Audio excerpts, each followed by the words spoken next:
Jaya Radha Madhava Kunja Bihari.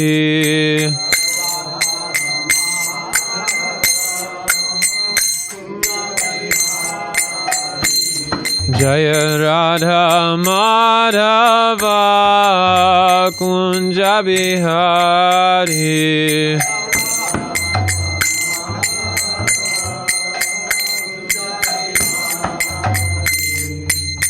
Gopi Janavallabha Girivaradari.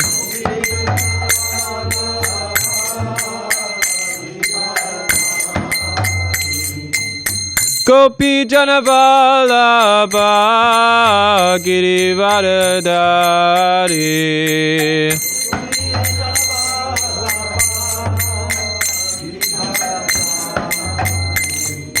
Yashodanandana Braja Janaranjana. Yashodanandana Braja Janaranjana. Jamunatira Vanachari. Jamunatira Vanachari.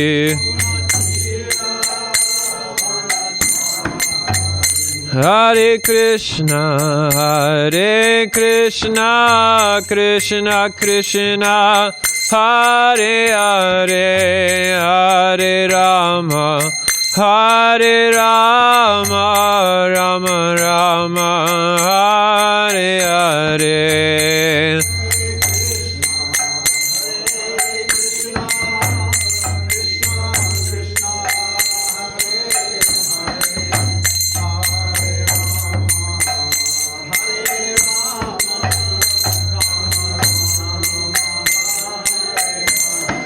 Hare Krishna, Krishna Krishna, Hare Hare, Hare Rama, Rama Rama, Hare Hare.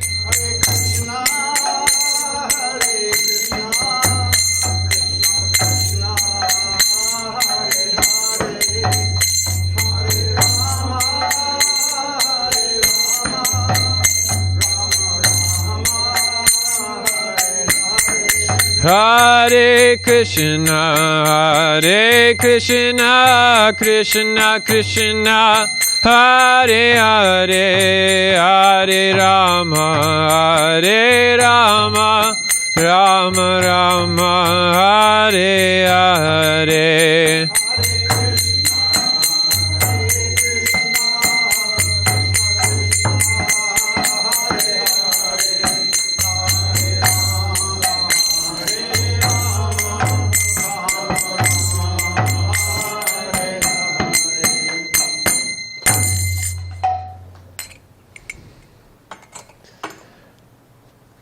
So it's very nice to be here in San Diego. And before I start, I'm just curious to know, is anyone here for the first time? Okay. What's your names? Pooja and Sai? Okay. Where are you from? San Diego. San Diego? But this is your first time coming to the temple? Yes. Welcome. Welcome. And why did you choose to come tonight? Oh, your parents are visiting. And what are your parents from India? Yes. What part of India are you from? West Bengal. Okay, I spend a good portion of my year in India, near West Bengal, in Uttar Pradesh and Varanasi. Yeah. So I pass through Kolkata a lot. Welcome to ISKCON San Diego. Hope we can give you an experience of Bharat Varsha here. Hare Krishna. So before we start, I just want to offer a prayer to the predecessor teachers before in order to invoke auspiciousness. So I can represent them, as knowledge isn't something that we just can conjure up, but it's something that descends through grace and mercy. So with that being said, I'll just offer a quick prayer, and then we'll discuss Krishna consciousness. And I say discuss because I think it's important when we come together, especially as devotees, as many of you are coming here not for the first time, but coming here frequently.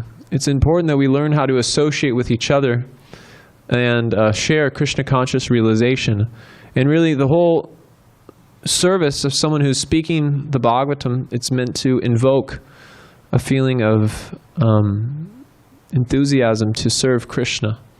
And that enthusiasm comes by sharing realizations of the process and kind of figuring out what this is all about in conjunction with Guru, Shastra, and Sadhu. So, with that being said, I'll just offer a quick prayer. Namashresham manu api sachiputram atra swarupam rupam tasya grajam uruparim mathurim gosvaratim radha kundam girivaram maho radhika madhavam samprapto yasya patita kripaya Shri Gurum tam natosmi.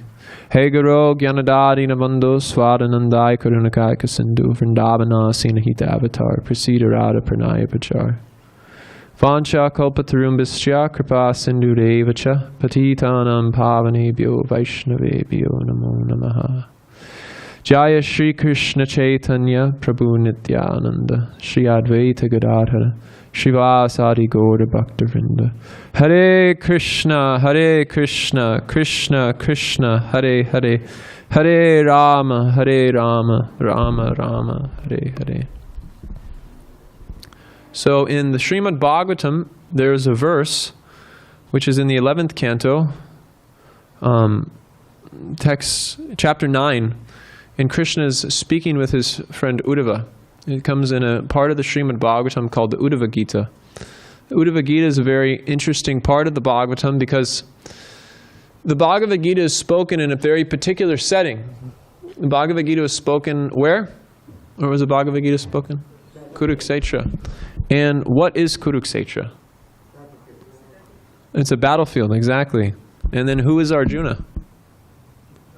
He's a warrior, right? He's a warrior.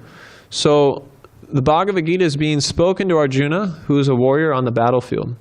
So Krishna is speaking, and if you're on a battlefield, you're not going to have time to kind of pick things apart. You're going to want to speak very concisely, isn't it? So the Uddhava Gita is pretty much an echoing of the Bhagavad Gita, but the details of the Bhagavad Gita are unpacked. Whereas the Bhagavad Gita is very concise. So in the Uddhava Gita, many things are discussed. The path of Jnana Yoga, the path of Karma Yoga, the three modes of material nature, which is known as the gunas, and the ultimate goal of life, which is developing love for Krishna, Prema Pumartha Mahan. So all these things are discussed in the 11th canto of the Srimad Bhagavatam, and most importantly, the process of achieving life's ultimate goal is discussed there. And the 11th canto is an interesting part of the Bhagavatam just in general, outside of the Uddhava Gita, because in one sense the Srimad Bhagavatam is wrapping up at the end of the 10th canto. The 10th canto is considered to be the sonum bonum of the Srimad Bhagavatam because all of Krishna's pastimes are there. And everything that you hear previous to that particular canto, the 10th canto, is just preparing the mind and the heart to hear about Krishna and how he's just a simple cowherd boy with his parents and friends playing in the blissful realm of Vrindavan. But it's not that we should just see Krishna as just some boy who's playing in the realm of Vrindavan. We hear the Srimad Bhagavatam in order to develop a sense that yes, that this is that same person who is known as the Vishvarupa. This is the same person who comes as Lord Nrsingadev. This is the same person who comes as Lord Varaha. This is that same person, but he's coming in this very sweet disposition.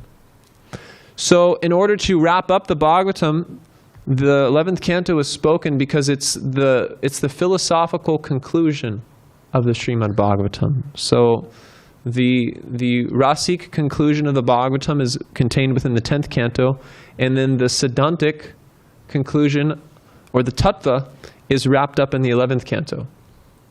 So this particular verse is very edifying. And it's good to come in contact with things that make us question where we're going and how we're living, because it allows us to come to a new standard of existence. My spiritual master always says that we can only rise as high as our priorities go. So we always have to ask ourselves, what is my ultimate priority?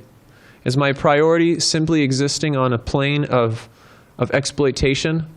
Means I'm just jivo jivasya jivhanam, that I'm simply interested in exploiting the resources of material nature for my own satisfaction. And in the process of exploiting the resources of the material nature, I incur a debt. So what happens when you incur a debt? You have to pay something back in the future, right? So even if you build up a certain account, that much is taken away later on. So this is the plane of exploitation, and this is generally the plane of existence that we're accustomed to, that we're existing on. And the Srimad Bhagavatam is directing us that there's a lot more to just this life of eating, sleeping, mating, and defending. There's a lot more than a life of just exploitation. And those who endeavor on this plane of exploitation, they have a sense of a gnawing feeling that there's more to life than this.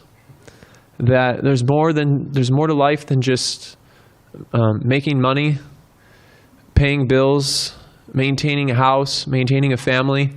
That there's a lot more to life than just the everyday cycle of things.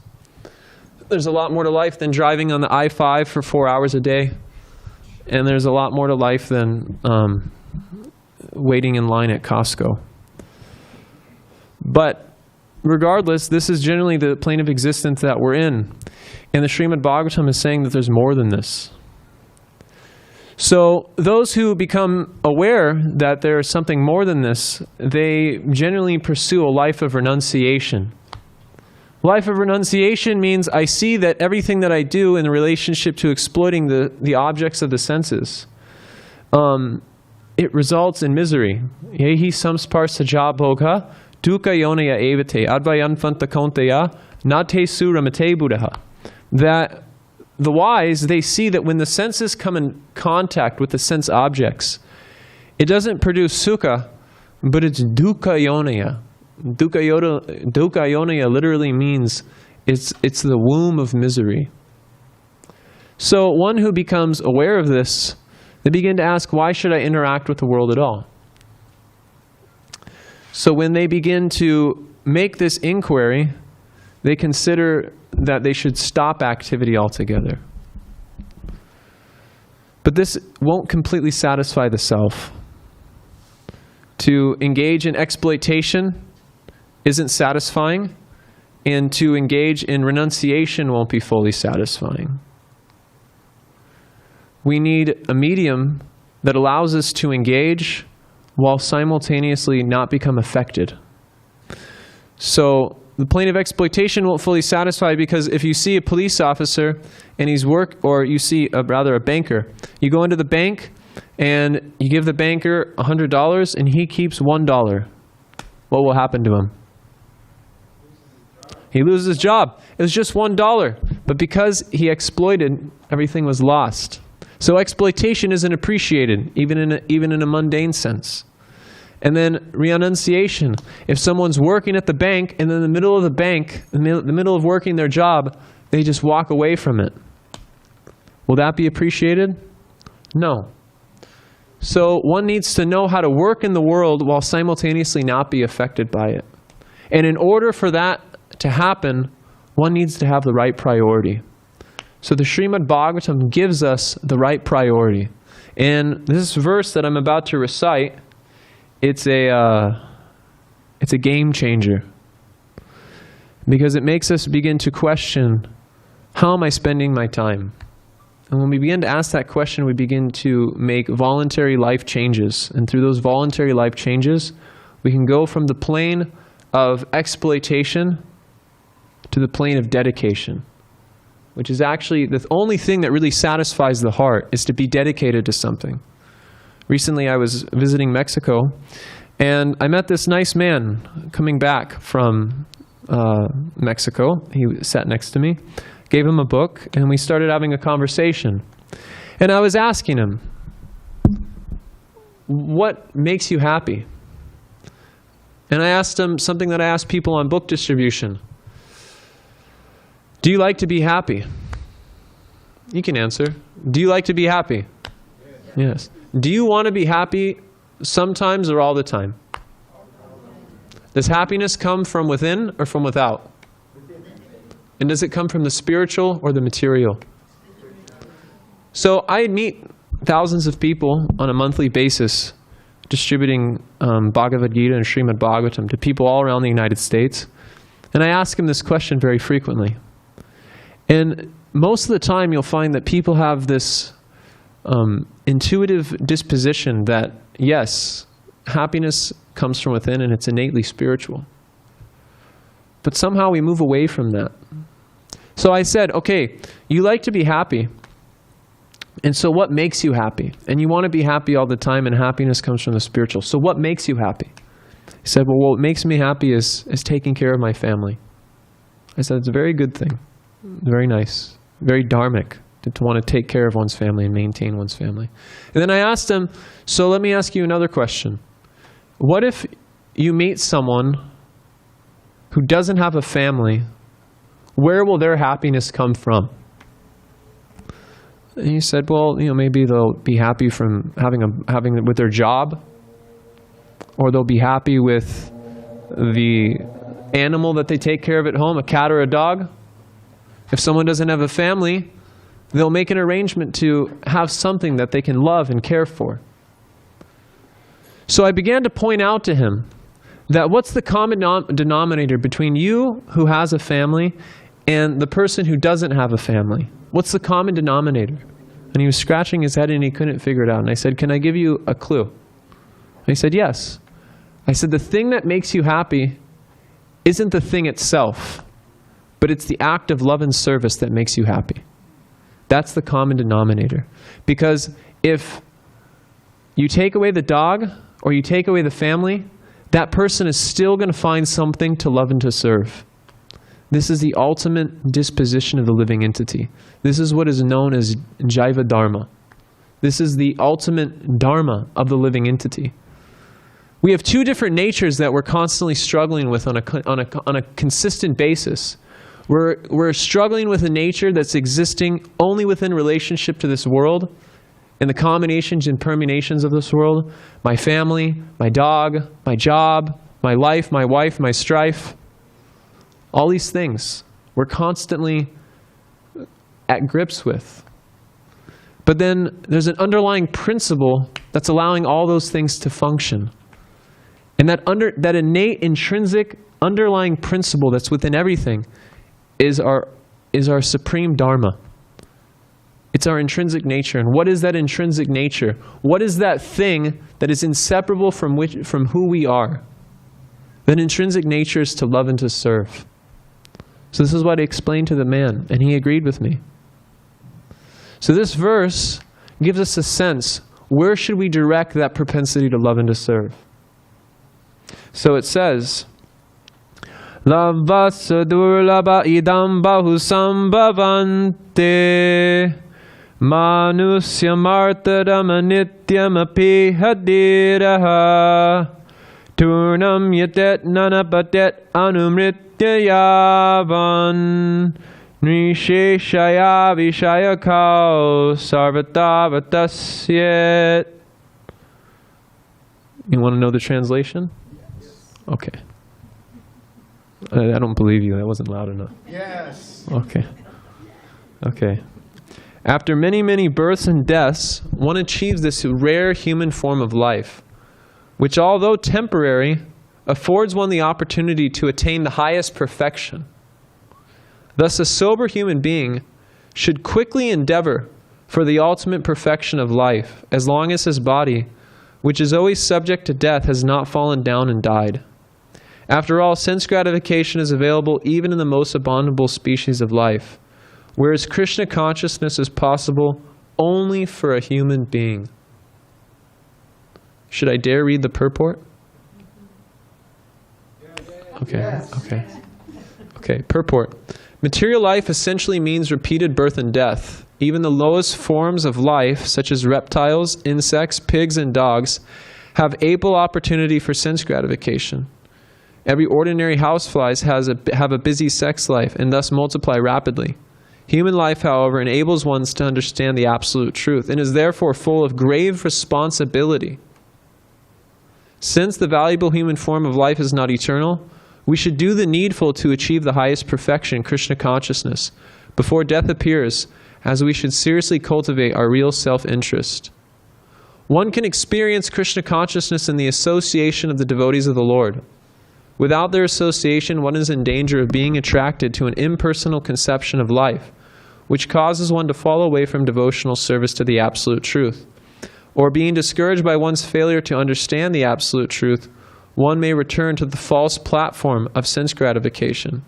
In conclusion, human life is meant for cultivating Krishna consciousness under the guidance of the experienced, self-realized devotees of the Lord. Do we have a microphone that we can pass around, Ted? Okay. So, I have some other things to say, but before we continue, does anyone have any reflections from anything that's been spoken so far? Anything that stood out to you that you can put in your pocket? It means that if you walk out the building and someone grabs you, say, "What was that guy saying in there?" You can tell him something. Don't be shy. I'll lead him. Okay, you said that the Bhagavad Gita is concise, and the Uddhava Gita in the 11th canto is extrapolating, or further defining and clarifying those points. Bhaktinanda Tirtha, the old temple president here, told me on a japa walk a long time ago that the analogy was this: the Bhagavad Gita is like inch marks on the ruler, and the Bhagavatam is like centimeter dashes. So you kind of touched upon that. So the relationship between the two, how does the Bhagavatam elucidate the concepts of Bhagavad Gita when the Bhagavad Gita is complete in itself? Sure. Well, the nature of the complete Om Purnamidam Purnamidam is that it always remains complete despite the fact there may be many expansions of that completeness. So the Bhagavad Gita is being spoken in order to redirect the living entity in, like I said, a very concise way. And it gets one's foot in the door. And how does it get one's foot in the door? Because it begins with teaching what is real knowledge. Most people, when they think of knowledge, they think of things in relationship to their mind and their body.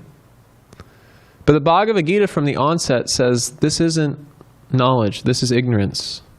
Anything in relationship to this mind and this body is ultimately temporary, and over-identification with this mind and the body is the cause of suffering. So the Bhagavad Gita from the outset, what it says is, what is knowledge? Nehi nosum yata dehe komarom yobaram jara tata deha tarapaptir diras tatra namoyati. That this material body is constantly changing. From birth to youth to middle age to old age to dwindling, the body is constantly changing. But someone who is a dhira, who is sober, they're not bewildered by this change. So Krishna is beginning by saying that, Arjuna, you're not the material body. So your limitation over the things in relationship to this material body, it doesn't befit a man who is of your caliber. So Krishna says that knowledge is understanding the difference between matter and spirit and the controller of both. And he explains this throughout the Bhagavad Gita. What is matter? It's an important thing for us to understand. Bhumir apanalo vayu kahamona burevacha ahankara iti yamme binam prakatirastata. Earth, water, fire, air, ether. This is a common thing that we can all agree on. Earth, water, fire, and air, ether. These are material elements. And different combinations and permutations produce other material elements. But what's beyond What's beyond just those gross elements? Beyond those gross elements, Krishna explains as the mind, the intelligence, and the false ego, which is a big relief for us. Because if our mind is just like earth, water, fire, air, and ether, it means it's malleable. It means it can be adjusted. Just like you can adjust a house. You know, sometimes, I know last summer we had construction on the patio. Because it's material energy, it's malleable. And we can adjust it in such a way in order to suit our purpose. So similarly, the material mind, through proper training and detachment, Krishna explains abhasya and vairagya. These two things will control the mind. These two things will allow the mind to be fixed in a particular purpose through detachment and through practice. So if we can understand that we're not the mind and we're not the body, then we can begin to ask, well, then who are we? Krishna explains, apareyam idastvanyam prakritim vidi me param jiva bhuta mahabaho yayidam dadate jagat. That you're not the combination and permutations of these material elements, but you're actually the conscious life that's illuminating that material body. And beyond that, nityo nityanam chaitanas chaityanam, that you're eternal. That this body, although it's temporary and although it's going through constant changes, you're always going to be here. And you're always going to be here with the ultimate source that you're a part of. Nityo nityanam chaitanas chaityanam. That there are many, many minute fragmental parts and atomic fragments of consciousness that are illuminating this material world. But all of those atomic fragments and particles of consciousness are ultimately being maintained by a supreme consciousness. And that supreme consciousness is Krishna. So knowledge is to understand the difference between matter and spirit and the controller of both. And when one has that foundational knowledge, then they can ask the question, why should I serve this material body? Why should I serve the extensions of this material body? Why should I tax myself for manipulating a circumstance which is ultimately temporary? So how does Krishna wrap up the Bhagavad Gita? Manmana babamad bhakto magjagi mam namaskuru mame vaishya shiyuk vainam atmana matparayanaha. Says, think of me. And why should we think of Krishna? Because it's in alignment with who we are. We're eternal, we're spiritual, Krishna is eternal, Krishna is spiritual.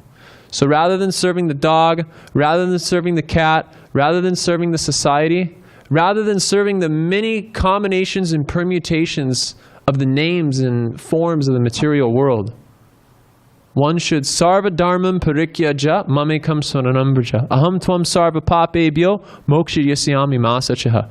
Give up all these considerations of temporary duty and simply surrender unto me.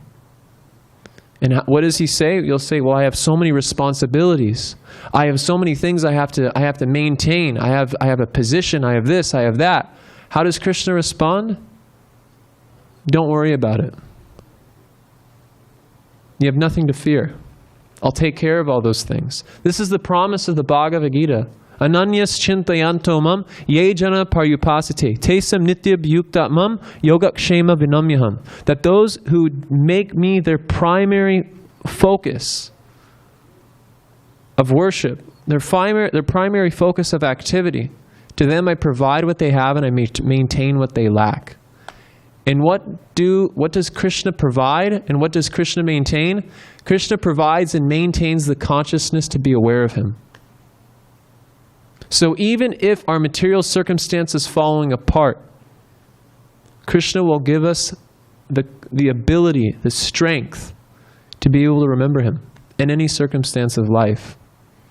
So as one takes in this message of the Bhagavad Gita, naturally they're going to want to know, What are the case studies of this science? Because it's not just a sentimental thing where, I just believe in it.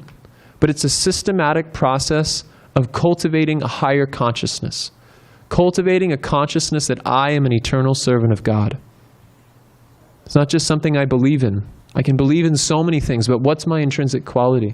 My intrinsic quality is to serve. So why not serve Krishna? So when one develops this understanding, they're going to want to know the systematic process. They're going to know the science. What are the pitfalls? What are the obstacles? What are the challenges I'm going to face on this path? And how do I become successful in crossing over them? For those who want answers to that question, reading the Srimad Bhagavatam is completely essential. Because the Srimad Bhagavatam presents every type of psychological or situational scenario that one can come in contact with within this material world. And it gives details of how great saints and sages have risen to this highest standard of service, risen to the highest standard of their ultimate perfection, and crossed beyond all those challenges. So the Srimad Bhagavatam and the Bhagavad Gita, they should both be read simultaneously. But the Bhagavad Gita gives one the faith that, yes, I'm giving myself to Krishna. And the Srimad Bhagavatam maps out how we can practically do that on a day-to-day basis. So that's why it's very important, this process of hearing. Because this process of hearing allows us to develop the faith that this is the direction I want to go in. Arjuna expresses to Krishna, please slay this demon of doubt. And how is that demon of doubt slayed? It's not with a sword. Actually, it is with a sword, but it's with a different sword. It's with the sword of knowledge. And that knowledge can only be received by constant hearing. It's very important we come in contact with this vibration on a daily basis, because this isn't an ordinary vibration. And the more and more we come in contact with this vibration, the more and more we're elevated beyond this situation of accepting, rejecting. What do they think of me? What does my boss want from me now? This thing, that thing, the other thing. We become so mental with our situation with here in the material world, although it's actually temporary. So Krishna gives us faith that you don't need to be so mental about this temporary situation. You can give yourself to a realm that's full of eternity, that's full of knowledge, that's full of bliss. And that's where you want to go. That's your ultimate purpose. So the Srimad Bhagavatam gives clear direction for that purpose, and the Bhagavad Gita lays the foundation so that purpose can be directed. Thank you. Superb. We study the Srimad Bhagavatam every morning at 7:45, and we have an all-star cast of speakers, so if you can't join us in person, please watch online. And Dravida has Bhagavad Gita class Monday, Tuesday, Wednesday here at 7:15 at night, so we have an opportunity. And before we start Bhagavad Gita, Srimad Bhagavatam study, we say that by regular attendance in Srimad Bhagavatam, everything inauspicious in the heart can be, muted to basically nil. So how does that happen? By regularly hearing Srimad Bhagavatam, how does inauspiciousness in the heart become eradicated? So there's a verse in the Srimad Bhagavatam that says, Shrinvatam swakata Krishna punya shravana kirtana hirantyasto hi badrani vidu noti saritsatam.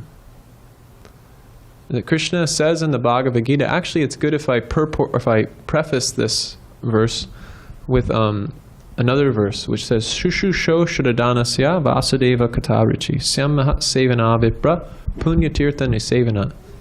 That those who develop an inclination to serve, they don't just serve anyone, but they serve the purpose of those souls who are satam, those who are on a platform of consciousness which is an eternal one.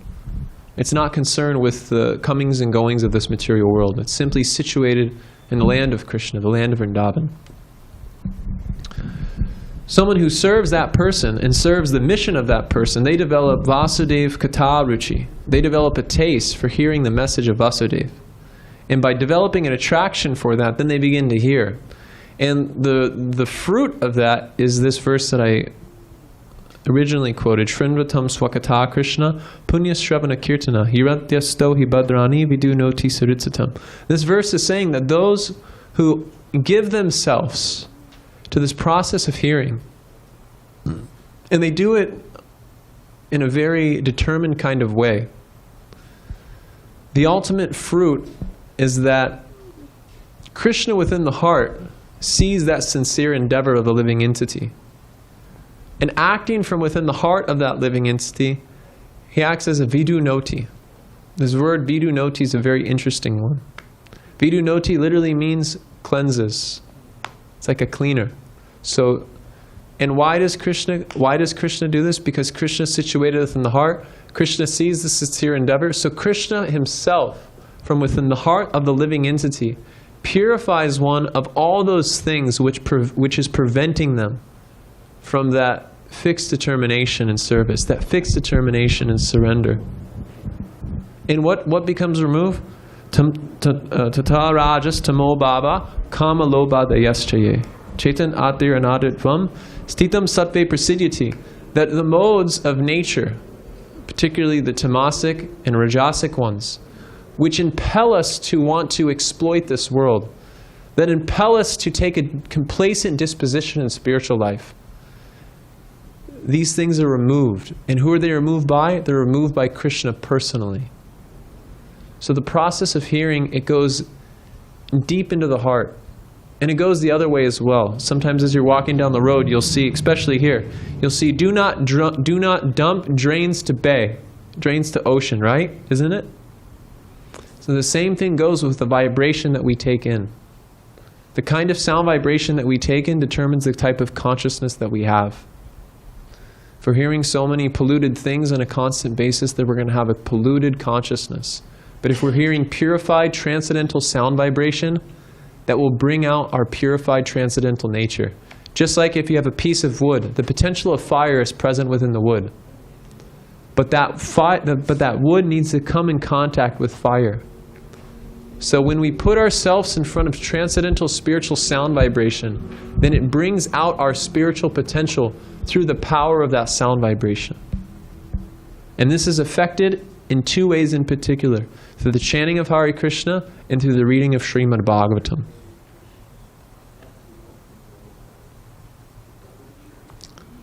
Are there any other questions or reflections? Prabhu? What's your name? Krishna Kata Das. Krishna Kata Das. Good name. Yeah, I'm very blessed. Thank you for thus far your speaking. I hope it continues. So you asked us what our takeaway might be if we were to be out the door. Yeah. And in the very beginning, you very nicely helped us with prioritizing, which was Krishna Prema, love of Krishna. And then you answered, I forget his name. Bhakti Tyler. Bhakti Tyler's question about hearing and chanting, right? And that is what we're all doing here. So what do you, we are all perfectly situated. So what do you recommend after we leave this mandir, this beautiful dham, when we go home to our lives? What is the best way to continue this hearing and chanting while we're away from the temple? Well, there's a nice verse in the Srimad Bhagavatam that says, Bhavabhidad Bhagavatas Tirtha Bhuta Swayam Bhavo Tirtha Kurvanti Tirthani Sotastena Gataprata. This is a verse where Vidura, who's a very elevated saintly person, is coming in contact with his nephew Yudhisthira. And Yudhisthira is glorifying him as being a walking place of pilgrimage. So why do we come to the temple? Why do we come into the association of devotees? We come here to get purified in order to qualify ourselves as proper instruments. And it's interesting, this word tirtha. This word tirtha literally means a bridge. So it's a place or a person which builds a bridge to the spiritual world, builds a bridge to the realm of Vaikuntha. So the way we keep that vibration going is by keeping it going. As soon as we get into the car, we have a tape playing, or an MP3, I guess, nowadays. Or we have a kirtan going, and then when we get home, we don't have a TV sitting in our living room. We have an altar in our living room. When we go to bed at night, we have our bead bag in a specific place where we know it's going to be in the morning. And we make voluntary life changes in order to organize our life around this transcendental vibration. We begin to make incremental improvements that are moving us closer and closer to that vibration. And if one does this, then they'll find that their home, their life, their car, everything that they're doing is non-different from the temple. And anyone that comes in contact with them is refined by this vibration that the person is in constant contact with. And one becomes a place of pilgrimage for anyone that they meet. And this is actually the point of the Krishna consciousness movement. This is not another organized religion. This is a transcendental spiritual science which is meant to invoke a revolution in human society.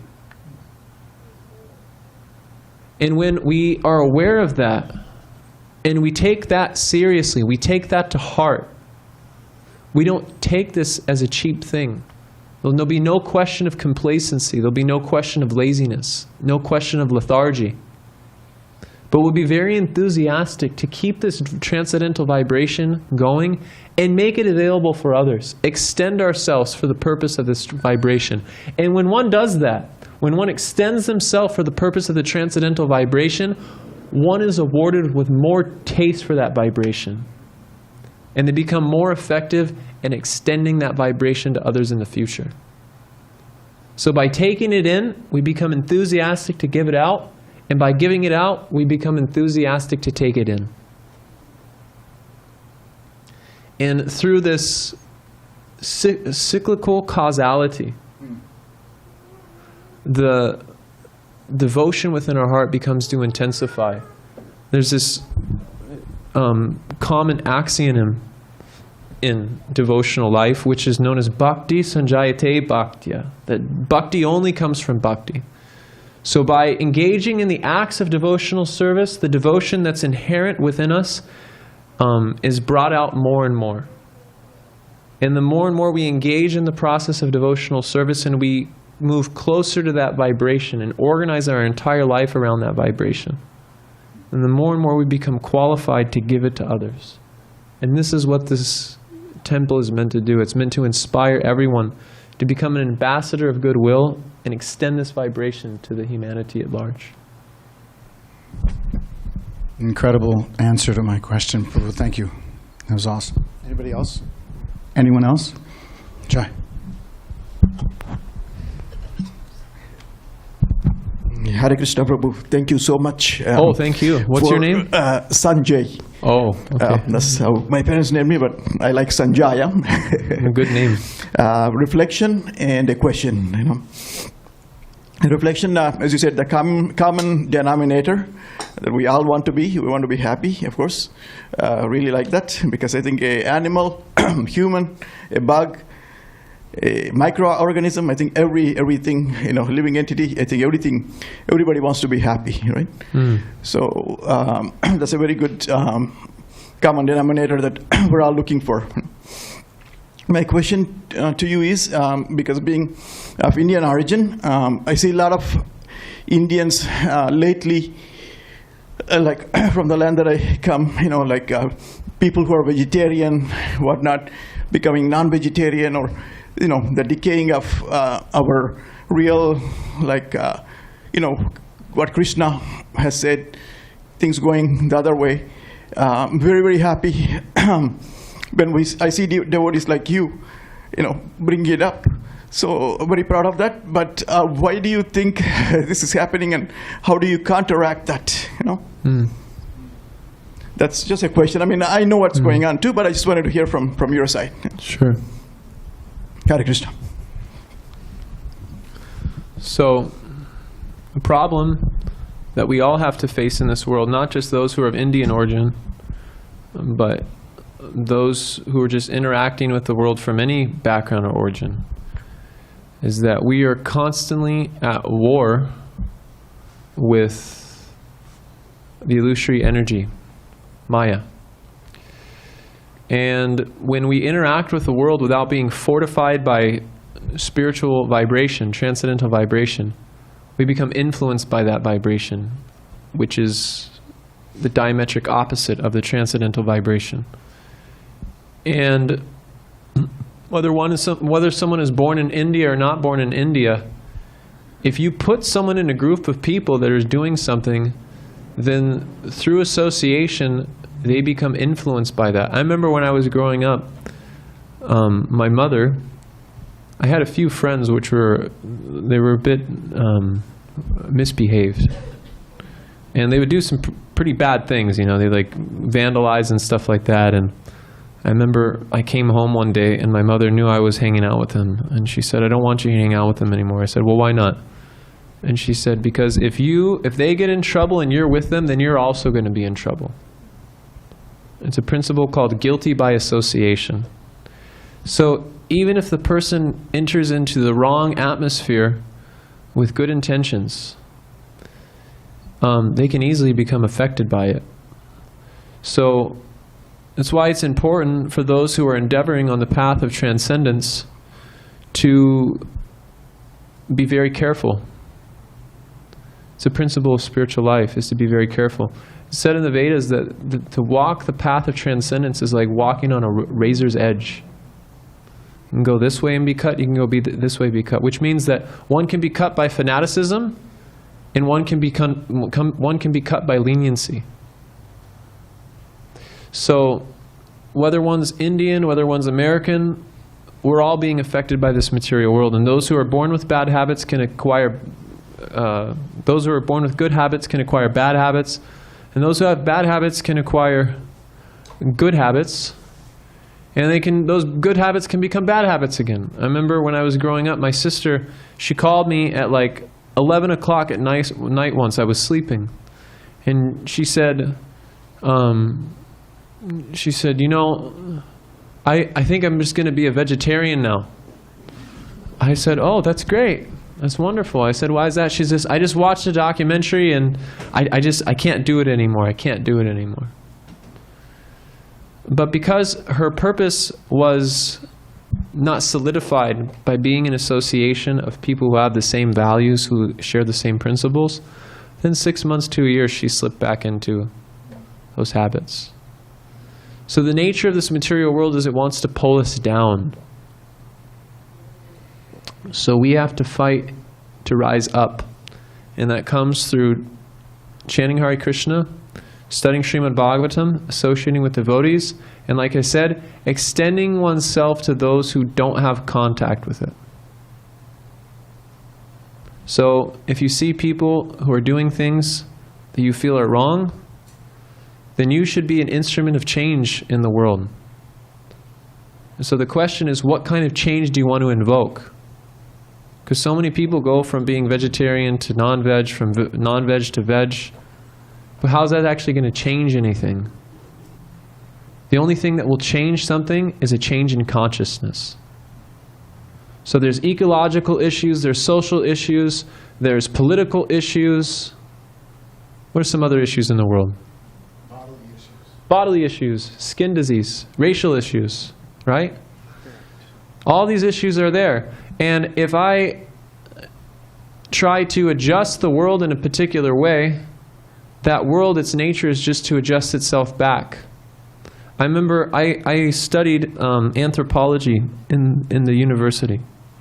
I went to a school in Washington. And I remember I took an environmental anthropology class. In this class, my teacher, the assignment that he gave us for the whole semester was, I want you to identify a problem in the world, and I want you to find a solution for it, an ecological issue. So we identified a particular issue, we all chose one, and then at the end of the course we were supposed to make a presentation. But the professor designed the entire course in such a way that by the end of it, we understood that any solution that one tried to provide for the ecological issues of the world, it only results in a new issue arising from the solution that was given. At that point, I lost all faith in anthropology.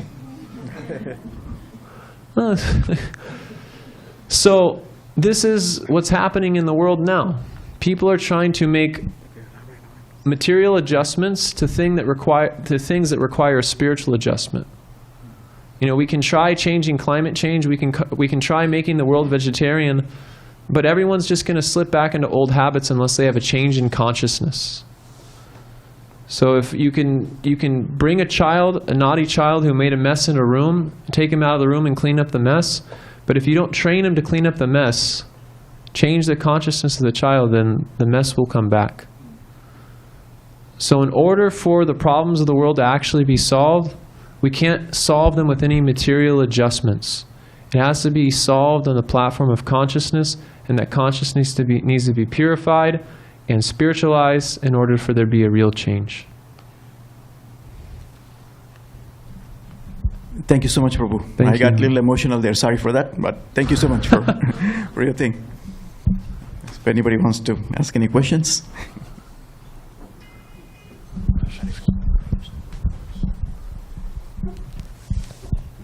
Devavrata Dasa, we have 5 minutes left. And Okay. There was an interesting point you made earlier about when you ask on Sankirtan those general questions. So how would you approach the 10%er, especially after that nice question about we take it in and then we give it back and we take it in? Someone who says, I don't want to be happy all the time. Happiness comes from without, and it comes from the material. And they're firmly convinced of that. How do you reach them or preach to someone who believes that firmly? Well, depending on their disposition and the way they interact, it's said that someone who's been given the task of giving this message to others, they're supposed to interact with different individuals in different ways. So if the person is innocent, then you would politely try to deconstruct that notion through logic and argument. If the person is envious, it's recommended that you just leave them alone for the time being. And you simultaneously contemplate within yourself, how can I help them? You pray, Krishna, please help them. This is what Jiva Goswami explains. There's different ways of interacting with different people.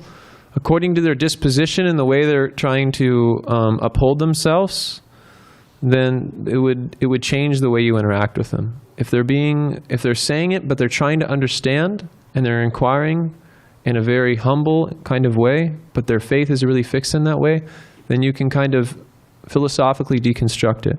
But if they're just doing it just to challenge you, then it's recommended that you just leave them alone for the time being. In due course of time, there'll be a time when they can hear. But it depends on the person that you're interacting with. Maharaj. You give them a little prasadam and say that. That always works. Wonderful. Well, we'll be having prasadam in a little bit, but right now we're going to have a nice standing kirtan. But first, we'd really like to thank you, Devavrata Dasa, for your stay here, for a wonderful class, for all the wonderful classes, for the wonderful kirtans, the wonderful prasadam, the wonderful association, swimming in the ocean, so many nice things. This is a really empowered Prabhu, and we're really great to have him here. Thank you for your visit. Hare Krishna. So if we could put our mats away and come to the center, this is the kirtan to get into, to put your heart into, to dance. And we're grateful to have Guru Krishna, who just reminded us that he might not be in Adoti tonight, but he's still very talented. So let's give him our best.